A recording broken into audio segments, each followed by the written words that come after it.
1857 के विद्रोह से बहुत पहले भारत के जनजातीय समुदायों ने उपनिवेशवादियों का विरोध करते हुए अपने प्राणों का उत्सर्ग किया। तिलका मांझी उन अग्रणी जनजातीय स्वतंत्रता सेनानियों में से एक थे।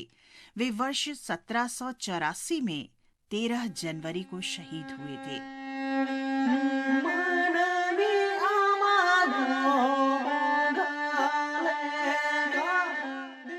अपने लोगों और अपने जमीन की रक्षा के लिए प्रतिबद्ध तिलका मांझी ने जनजातियों को तीर धनुष चलाने में प्रशिक्षित सेना के रूप में संगठित किया।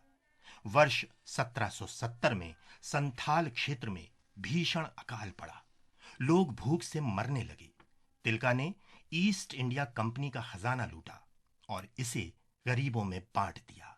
तिलका के इस मानवीय कार्य से प्रेरित होकर कई अन्य जनजाति भी विद्रोह में शामिल हो गए। इसके साथ ही शुरुआत हुई उनके संथाल हूल यानी संथालियों के विद्रोह की। तिलका मांझी ने 1771 से 1784 तक अंग्रेजों और उनके सहयोगियों पर हमले जारी रखे।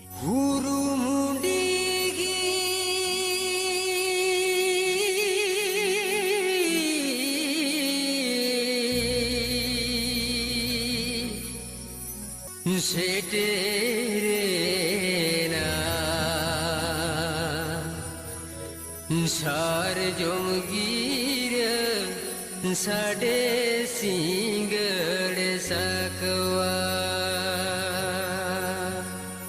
वर्ष 1784 अंग्रेजों के खिलाफ पहले सशस्त्र विद्रोह का वर्ष माना जाता है। तिलका मांझी ने ईस्ट इंडिया कंपनी के प्रशासक ऑगस्टस क्लीवलैंड पर हमला कर उन्हें बुरी तरह घायल कर दिया। तिलका तिलका मुई कितरा तो काय नाही खाना आचरी मतामते दित्रा मतम दारे बुरो कर दे जोकने राममनटे खाने खाने पांदे।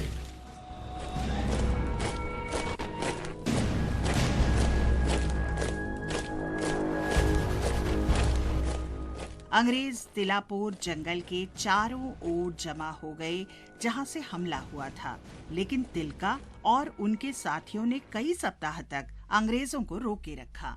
1784 में जब वे अंततः पकड़े गए, उन्हें एक घोड़े की पूंछ से बांध दिया गया और पूरे रास्ते घसीटते हुए भागलपुर कलेक्टर के निवास तक ले जाया गया। वहां पहुंचकर उनके क्षत विक्षत हो गए शरीर को बरगद के पेड़ से लटका दिया।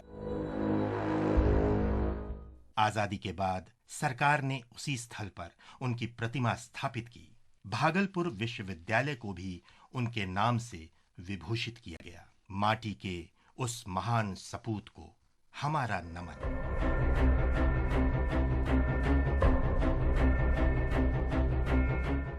दूसरे अंग्रेज सिख युद्ध के दौरान 13 जनवरी 1849 को चिलियांवाला की लड़ाई हुई थी। सिख सेना का नेतृत्व शेर सिंह कर रहे थे, जबकि ब्रिटिश सेना कमांडर इन चीफ ह्यूग गाउफ के नेतृत्व में सामने थी। सिख सैनिक संख्या में कम थे, लेकिन उन्होंने ब्रिटिश सेना को पीछे हटने पर विवश कर दिया।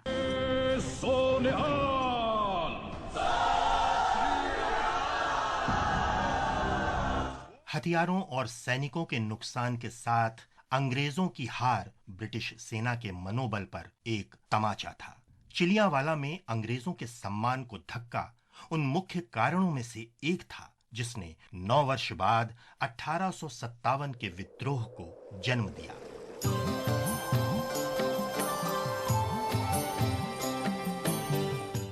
आज के ही दिन हम फकीर मोहन सेनापति का भी स्मरण करते हैं, जो आधुनिक उड़िया साहित्य के जनक भी माने जाते हैं। 13 जनवरी 1843 को जन्मे फकीर मोहन सेनापति एक समाज सुधारक और सशक्त लेखक थे, जिनकी रचनाओं ने जनमानस में राष्ट्रीयता का संचार किया। नदी परी मो जीवन जाऊअछि बही हसी कांदी कुळु कुळु कथा कही कही। श्री सेनापति ने संस्कृत से रामायण, महाभारत और श्रीमद् भागवत गीता का ओडिया भाषा में अनुवाद किया। सेनापति ने राष्ट्रीयता और भाषा को एक साथ पिरोया, क्योंकि उनका मानना था कि भाषा से ही राष्ट्रीयता निर्धारित होती है।